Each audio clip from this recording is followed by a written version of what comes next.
Hello, வணக்கம். Welcome back to சமைக்க ரெடியா. இன்றைக்கி நம்ம பண்ண போகிறது குலோப் ஜாமுன். டேஸ்டியான சாஃப்டான குலோப் ஜாமுன் வீட்டில் உள்ள பொருளை வச்சு செய்ய போகிறோம்.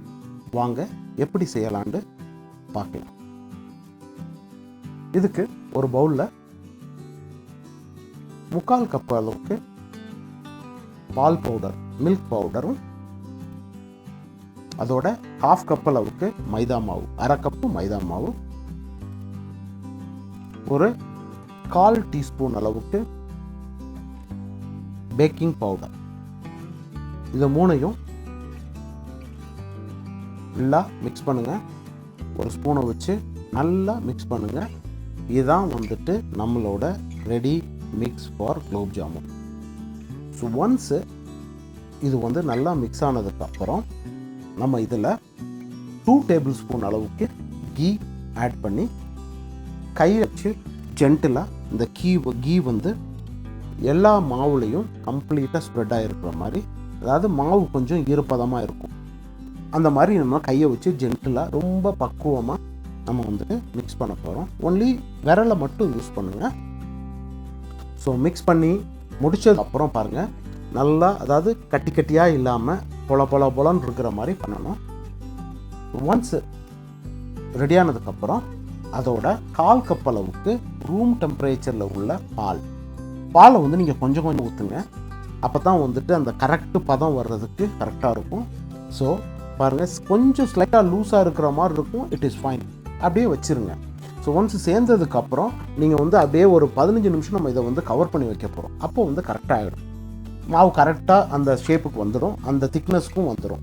ஸோ இப்போ பாருங்கள், எடுத்தாச்சு. இதை வந்து ஒரு ஈரமான துணி, அதாவது ரொம்ப ஈரமாக இருக்கக்கூடாது, ஸ்லைட்டாக வெட்டாக இருக்கணும். ஸோ அந்த துணியை வச்சு கவர் பண்ணி நம்ம ஒரு 15 நிமிஷம் வச்சிட போகிறோம். ஸோ இதுக்கு இடையில் நம்ம என்ன பண்ண போகிறோம்னா சர்க்கரை பாகு செய்ய போகிறோம். இதுக்கு வந்து ஒரு சட்டியில் 1/2 கப் அளவுக்கு சுகரும் 1/2 கப் அளவுக்கு தண்ணியும் எடுக்க போகிறோம். நீங்கள் வேணும்னா 2 கப்பு எடுக்கலாம். ஸோ எவ்வளோ கப்பு சுகர் எடுக்கிறீங்களோ அதுக்கு ஈக்குவலாக தண்ணி எடுக்கணும். அவ்வளோதான் இதோட ஃபார்முலா. ஸோ எடுத்ததுக்கப்புறம் பாருங்கள், நான் வந்து 1/2 கப் எடுத்திருக்கேன். எனக்கு ஸ்வீட் இவ்வளோ போதும். ஸோ அதனால் நான் 1/2 கப் எடுத்திருக்கேன். ஸோ இதை வந்து பாயில் பண்ணணும்.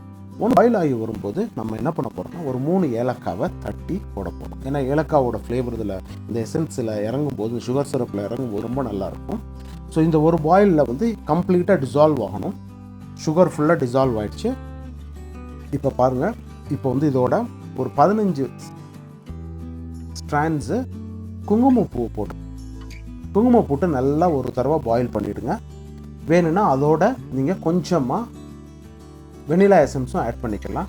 இப்போ வந்து கடைசியில் ஒரு 1/2 டீஸ்பூன் அளவுக்கு லெமன் ஜூஸை ஊற்றி திருப்பி ஒரு பாயில் பண்ணணும். மொத்தம் 3 பாயில். ஃபஸ்ட்டு ஒரு பாயிலுக்கு அப்புறம் ஏலக்காய், 2வது பாயிலுக்கு அப்புறம் குங்குமப்பூ, 3வது பாயிலுக்கு அப்புறம் லெமன் ஜூஸ். இப்போ வந்து ரெடி ஆகிடுச்சு. இது தனியாக எடுத்து வச்சிடலாம். இப்போ வந்து நம்ம என்ன பண்ண போகிறோம்னா இந்த கசிஞ்சு வச்சுருக்க மாவை குட்டி குட்டி உருண்டைங்களா, கொஞ்சம் மீடியமான சைஸு, ரொம்ப பெருசாக எடுத்துடாதீங்க. ஏன்னா வெளியில் வேகாது, உள்ளே மட்டும் வெந்திருக்கும். ஸோ அதுக்கு தான். ஸோ குட்டி குட்டியாக எடுத்து கையில் ஜென்டிலாக, ரொம்ப அழுத்திலாம் பண்ணாதீங்க, ஜென்டிலாக பண்ணுங்கள். ஸோ இந்த மாதிரி நான் உருண்டையாக எடுத்து வச்சுட்டேன். இப்போ வந்து இதை கோல்டன் ஃப்ரை பண்ணி எடுக்க போகிறோம். இதுக்கு வந்து ஃப்ரை பண்ணுறதுக்கு ஒரு 250 ml ஆயிலில் ஊற்றிடுங்க.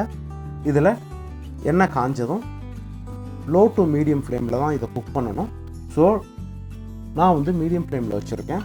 ஸோ இப்போ எண்ணெய் காஞ்சதும் இந்த உருண்டைங்களெல்லாம் போட்டுருங்க. உருண்டைங்களை போடும்போது கொஞ்சம் கேப்பு விட்டு போடும்.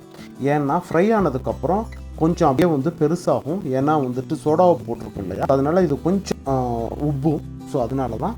ஸோ ஜென்டிலாக இதை வந்து ரொம்பலாம் ஹார்டெல்லாம் பண்ணிடாதீங்க, ரொம்ப ஜென்டிலாக டர்ன் பண்ணி விடுங்க. ஸோ கோல்டன் ப்ரௌனுக்கு நம்ம வந்து ஃப்ரை பண்ணி எடுக்கணும். பாருங்கள், இதை வந்து நம்ம ஃப்ரை பண்ணதுக்கப்புறம் இதை வந்து ஒரு பவுலுக்கு மாற்றணும். அந்த பவுலில் வந்து ஒரு சின்ன டிஷ்யூ பேப்பர் விரிச்சிட்டு பண்ணுங்கள். ஏன்னா அப்போ வந்து உங்களுக்கு வந்து ஆயில் எல்லாம் அந்த டிஷ்யூ பேப்பரை அப்சார்ப் பண்ணிக்கணும். பாருங்கள், இப்போ ஃப்ரை பண்ணியாச்சு. பாருங்கள், ஃப்ரை பண்ணி எடுத்தாச்சு. இப்படி தான் இருக்கும். இதை வந்து நம்ம அப்படியே சூட்டோட சூடாக நம்ம வந்து வச்சிருக்கிற அந்த சுகர் சிரப்பில் போட்டு ஒரு 3 hours வந்து கவர் பண்ணிவிட்டு சோக் பண்ண வச்சிடும். வச்சதுக்கப்புறம் ரெடி டு சர்வ். நீங்கள் அதுக்கப்புறம் நீங்கள் ஹீட் பண்ணாலும் சரி பண்ணலாம், தேவையில்லை அப்படின்னா அப்படியே கூட நீங்கள் சர்வ் பண்ணலாம். There is no problem. இப்போ நான் வச்சாச்சு பாருங்கள். இப்போ வந்துட்டு ஒரு 3 hours கழித்து நான் எடுத்திருக்கேன். வாங்க இதை வந்து எப்படி இருக்குன்னு பார்க்கலாம். ஸோ இப்போ இதை கட் பண்ணி பார்த்துடலாம்.